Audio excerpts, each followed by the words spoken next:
बिस्मिल्लाहिर्रहमानिर्रहीम। लाखों करोड़ों दुरूदो सलाम मोहम्मद मुस्तफ़ा सल्लल्लाहु अलैहि वसल्लम और आले मोहम्मद पर। मैं हूँ उमर दराज गोंदल। इस्लामाबाद में एक और नशिस्त हुई है और ये बताया गया है कि ये नशिस्त जिसमें सिविल लीडरशिप भी थी और मिलिट्री की लीडरशिप भी थी। इस बारे में कोई ऑफिशियल अभी तक जो वीडियो या पैगाम तो नहीं आया, लेकिन खबरें आना शुरू हो गई हैं। और इस बारे में थोड़ी सी एक और तस्दीक अब से थोड़ी देर पहले हुई। मैं लाहौर में अज़मा बुखारी की प्रेस कॉन्फ्रेंस कर रहा था, तो अज़मा बुखारी साहबा ने भी इस बात की तस्दीक की कि कल कोई सेशन हुआ है जिसमें मुख्तलिफ सूबों के लोग भी मौजूद थे और उन्होंने कहा कि वो पंजाब की तरफ से थी। तो ये खबर की वहां से एंडोर्समेंट हुई। अब खबर क्या है? खबर ये है कि फैसला ये हुआ है कि जिसमें कहा जा रहा है कि जो सिविलियन और मिलिट्री लीडरशिप का जो इजलास है, उस इजलास में फैसला क्या हुआ है या क्या बातें हुई हैं, मैं आपके सामने वो रखना चाहता हूं। कहा गया जी जो गुज़श्ता रोज का इजलास है और उसके अंदर अस्करी और सिविल क़यादत, चारों सूबों आज़ाद कश्मीर और गिलगित बल्तिस्तान के नुमाइंदे भी शरीक हुए हैं। और जाफर एक्सप्रेस के हवाले से कहा गया जी दुनिया के सामने अपना मौक़िफ़ रखा जाएगा। और फिर एक और फैसला जो अभी हमारे सामने है जी, कौमी बयानियों को नौजवानों तक पहुंचाने के लिए फिल्म और ड्रामों में कौमी मौज़ूआत अपनाए जाएंगे। फिल्म और ड्रामों में शरपसंदों के बयानिए का मौसर मुकाबला होगा। चारों सूबों का ताउन पर इत्तेफाक हुआ है जी। कौमी बयानिए के लिए डिजिटल मीडिया पर भी मवाद नशर किया जाएगा। लेकिन मेरी एक गुजारिश है, जब आप इंटरनेट को स्लो डाउन करते हैं, जब आप मुल्क के अंदर फायरवॉल को एक्टिव करते हैं, तो फिर कौम का मफाद या बयानिया कहां पर रखा जाएगा? आगे क्या होगा? दहशतगर्दी के मनफी मौशरती असरात को उजागर किया जाए, सोशल मीडिया पर झूठी खबरों का सदेबाब किया जाए, डीप फेक और दीगर जराए से बनाई गई झूठी मालूमात और मवाद का मुस्तरद मालूमात से भरपूर जवाब दिया जाए, कौमी निसाब में दहशतगर्दी के हवाले से आगाही शामिल की जाए। अच्छा, अब ये जो आप कह रहे हैं कि आप ये सब कुछ करेंगे, बिल्कुल जरूर करें, लेकिन सवाल ये है कि इस मुल्क में इंटरनेट को चलने देंगे तो मेरे ख्याल से बहुत सारी चीजें हो जाएंगी। लोग खुद भी देखें, इस मुल्क के अंदर कोई भी दहशतगर्दी को सपोर्ट नहीं करता। वो नून लीग हो, पीपल्स पार्टी हो, तहरीक इंसाफ हो, मैं हूं, कोई सियासी हो, कोई गैर सियासी हो, कोई सहाफी हो, किसी भी लेवल के ऊपर जहां सवाल है, सवाल करते हैं, करेंगे, आइंदा भी करेंगे। लेकिन जब आप खुद इस किस्म की चीजें करते हैं तो अब जो है वो सोशल मीडिया को कंट्रोल करते हैं, तो फिर आप दुश्मन को भी जवाब देने से कासिर हो जाते हैं। उसकी बहुत सारी अमली मिसालें जो हैं वो दी जा सकती हैं। और फिर एक और बात है, मुल्क के अंदर रूल ऑफ लॉ होना चाहिए। मुल्क के अंदर इदारों को भी कानून की डोमेन में रहना होगा, अदरवाइज फिर ये एक ऐसा माहौल होगा जहां पे हम कुछ कर नहीं सकेंगे। मैं उसकी एक मिसाल देता हूं कि आज जस्टिस खादिम हुसैन सोमरो साहब के क्या ही कहने, जिनको गालिबन सिंध हाई कोर्ट से इस्लामाबाद के अंदर लाया गया है, और ताहिर सादिक साहब जो है उनका केस था, और उनका केस बड़ा बुनियादी सा था कि भाई मेरे खिलाफ जो केसेस हैं, उन केसेस के हवाले से सूबा पंजाब से वजारत दाखिला के जरिए उन्होंने कहा कि मेरे खिलाफ जो केसेस हैं उनकी तफसीलात तलब कर ली जाएं।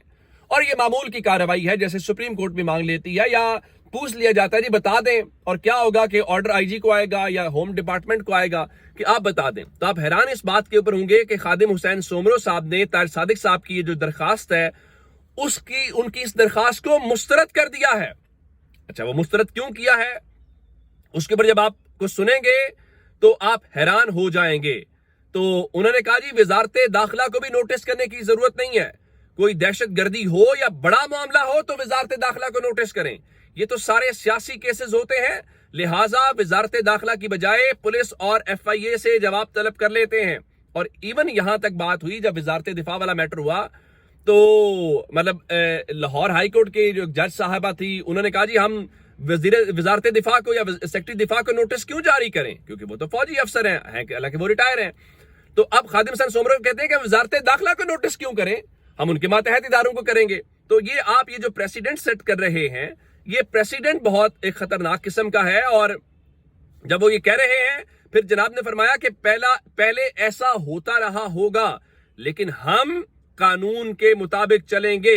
और उन्होंने साथ ये कहा कि पंजाब पुलिस को भी नोटिस जारी करने की उन्होंने इस्तदा मुस्तरद करके कहा कि पंजाब पुलिस जो है वो हमारे दायरा इख्तियार के अंदर नहीं आती। अब अगर दायरा इख्तियार में नहीं आती तो फिर इसका मतलब ये हुआ करेगा कि आइंदा लोग खेलते रहा करेंगे और सिंध वाले जो हैं वो कहेंगे हम पंजाब की डोमेन नहीं कर सकते, पंजाब वाले कहेंगे हम सिंध को नहीं कर सकते। तो ये छुपन छुपाई का खेल खेला जाता रहेगा। देखें, अदालतों का और जुडिशल सिस्टम का मतलब होता है कि वो बेचारे किसी मजलूम के साथ, کسی افیکٹڈ کے ساتھ کھڑے ہوتے ہیں، لیکن پہلی بار یوں لگ رہا ہے کہ ان کو کٹہرے میں کھڑا کر کے اداروں کو یا ان چیزوں کو کیا جا رہا ہے. یہ کوئی اچھی مثال نہیں ہے. اس کی ایک مثال آج ہمیں اچھی خبر ایک تھوڑی سی دیکھنے کو ملی، اور وہ بھی جو رد عمل ہے اس کو دیکھ کے شاید ہوا ہوگا، اور وہ صحافی وحید مراد کے حوالے سے تھا. ان کا 2 روز کا جو ریمانڈ ہے وہ عدالت میں آج ان کو پیش کیا گیا.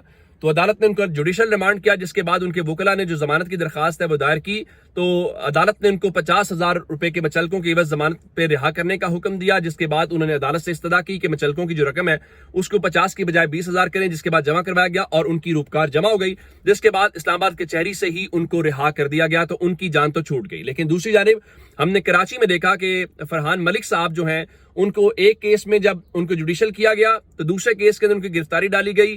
گو کہ عدالت نے آج کہا کہ ایف آئی اے 15 دن میں انکوائری کا کرے اور بتائے کہ آپ نے عدالتی حکم کی خلاف ورزی کیسے کی. ڈائریکٹر ایف آئی اے عدالت میں پیش ہوئے اور کہا کہ فرحان ملک کو جیل منتقل کرنے کی بجائے دوسرے مقدمے میں کیوں گرفتار کیا گیا، اور جس مقدمے میں ان کو جوڈیشل کیا گیا تھا اس میں ضمانت کی درخواست دائر کی گئی. اور آپ حیران ہوں گے کہ پیکا ایکٹ کے تحت اس مقدمے میں ان کی ضمانت کی درخواست کو مسترد کر دیا گیا. اور ہوا بھی پھر اس طریقے سے کہ آج کورٹ ٹائم کے اس ٹائم پہ سب کچھ یہ ہوا جب آپ یوں کہیے کہ وہ اس کو چیلنج بھی نہ کر سکیں. تو یہ ایک طریقہ کار ہے. آپ فرحان ملک صاحب کو اس دن سے گرفتار کیے ہوئے ہیں، وحید مراد صاحب آج رہا ہو گیا یا باقی ہمارے لوگ ہیں.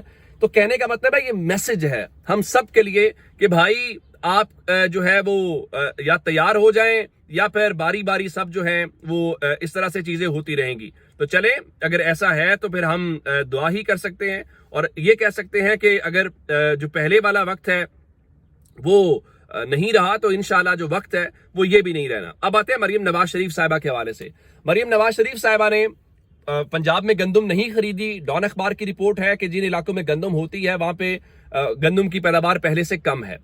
گنے کی صورتحال آپ کے سامنے ہے. چینی آپ ویسے مہنگی کرتے ہیں، پھر آپ امپورٹ کرتے ہیں، وہ آپ کے سامنے ہے.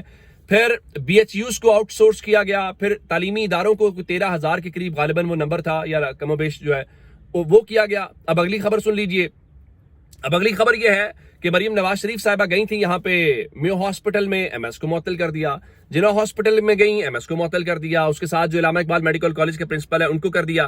اب جو پنجاب کا اسپیشلائز ہیلتھ ڈپارٹمنٹ ہے یا specialize health care and medical education department, انہوں نے ایک اشتہار جاری کیا ہے یا درخواستیں طلب کی ہیں، اور وہ یہ ہے کہ جناح ہسپتال لاہور کو دوسرے لفظوں میں پرائیویٹ کہنا چاہتے ہیں، ٹھیکے پر کہنا چاہتے ہیں یا آؤٹ سورس کرنا چاہتے ہیں. انگریزی کا جو بھی لفظ ہے عملی طور پہ کیا کہا گیا جی اسپتال کی جو انتظامیہ ہے اور جو کلینیکل مینجمنٹ ہے اس کو آؤٹ سورس کیا جائے گا، اور اس کو ڈیمانڈ جمع کرانے یا اپلائی کرنے کی تاریخ 2 مئی مقرر کی گئی ہے. اور اب اس بارے میں 15 اپریل کو اجلاس بھی ہے. اب اس کے اوپر کیا ہوگا؟ اب ڈاکٹر سڑکوں کے اوپر ہوں گے. میں یہ نہیں کہہ رہا کہ ڈاکٹرز جو کرتے ہیں وہ بھی ٹھیک ہے. اب جاتے ہیں اسپتالوں میں، جس طرح سے وہ ڈاکٹرز جب سرکاری اسپتال میں جاب کر رہے ہوتے ہیں ان کا رویہ بالکل مختلف ہوتا ہے. وہی ڈاکٹر جب پرائیویٹ کلینک پہ جاتے ہیں تو وہ انٹائرلی ڈفرنٹ بہیو کرتے ہیں.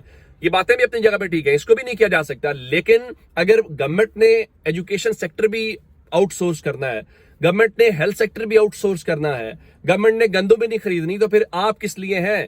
پھر آپ ہمارے اوپر چالان کرنے کے لیے ہیں، پھر آپ ہمارے اوپر مقدمے کرنے کے لیے ہیں، پھر آپ ہماری گرفتاریاں کرنے کے لیے ہیں، پھر آپ کس لیے ہیں؟ پھر لوگ سوال اٹھائیں گے. اور میرے خیال سے یہ افسران جو ہیں، جو افسر شاہی یا اس کے اندر جس طرح آپ نے دیکھا 17 پنجاب والا معاملہ تھا آپ نے کیا، اس میں بہت سارے اضلاع میں شکایتیں آ رہی ہیں تنخواہوں کو لے کے، اور پھر اور بھی بہت ساری معاملات ہیں. میرے خیال سے میں آج یہ ایک پریڈکشن کر رہا ہوں، یہ آپ اس کو یاد رکھیے گا. 17 پنجاب جس کو مریم نواز حکومت فلیگ شپ پروجیکٹ کہتی ہے، یہ پروجیکٹ اس حکومت کے گلے پڑ جائے گا. یہ میری بات یاد رکھیے گا. اپنا بہت سارا خیال رکھیے گا. خدا حافظ.